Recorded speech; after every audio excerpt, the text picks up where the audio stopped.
আসসালামু আলাইকুম। Welcome to my channel Nivan's mummy. আমি বৃষ্টি বলছি গাজীপুর থেকে।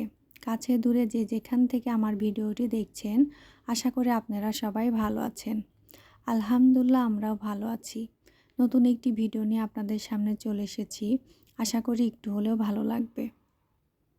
আজকে নতুন বছরের প্রথম দিন।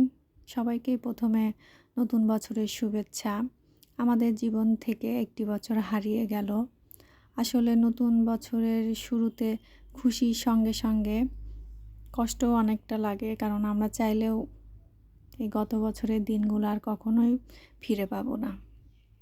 যাই হোক, যেহেতু নতুন বছরের প্রথম দিন, ভাবলাম একটু ভালো মন্দ রান্না করি। এর জন্য আজকে গরুর মাংস দিয়ে বিরিয়ানি রান্না করেছিলাম, সেটাই আপনাদের সাথে শেয়ার করলাম।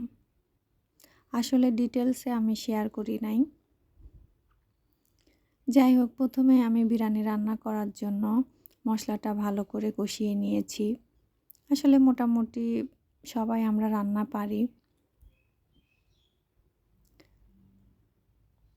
আমি এখন আগে তো একদিন পর পর ভিডিও দিতাম, এখন তাও দেওয়া হয় না।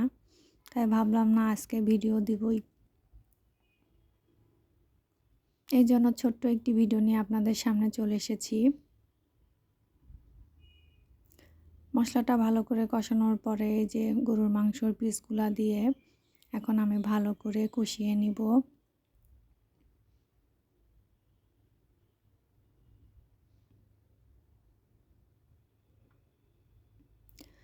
এই তো আপনাদের সাথে কথা বলতে বলতে কিন্তু মাংসটা আমি মোটামুটি কষিয়ে নিয়েছি। এই পাশের চুলায় আলুটা ভেজে নিচ্ছি। বিরিয়ানিতে আমার আলু না দিলে একটু ভালো লাগে না।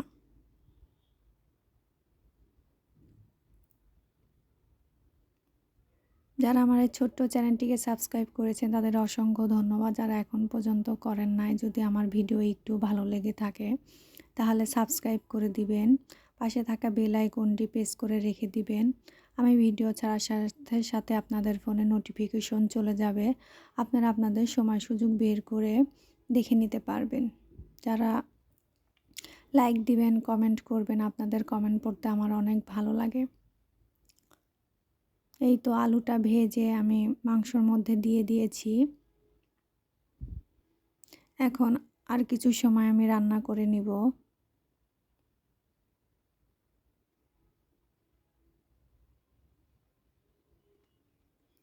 রান্না শেষ করার পর এখন চালটা আমি ভেজে নিচ্ছি, পোলাও চাউল।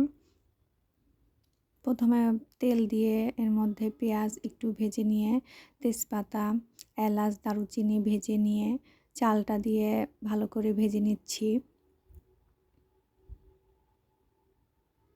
ভেজে নেওয়ার পর পরিমাণ মতো পানি দিয়ে দিলাম। পানি দিয়ে মাংসটা আমি সাথে সাথেই দিয়ে দিই, সাথে সাথে দিয়ে রান্নাটা করে নিব। এই তো বিরিয়ানির ফাইনাল লুক। যেহেতু আমি খাওয়ার পরে ভয়েসটা দিচ্ছি, আসলে বিরিয়ানিটা দেখতে যেমন সুন্দর হয়েছিল, খেতেও মাশাআল্লাহ অনেক মজার হয়েছিল।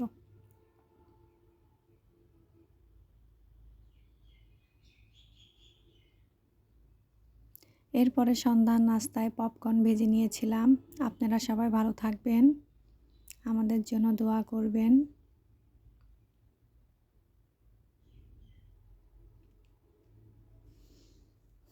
পপকর্ন খেতে কিন্তু ভালোই লাগে, তাই না? মাঝে মধ্যে মাঝে মাঝেই তো পপকর্ন ভাজি। আসলে সবসময় সব কিছু তো শেয়ার করা হয় না।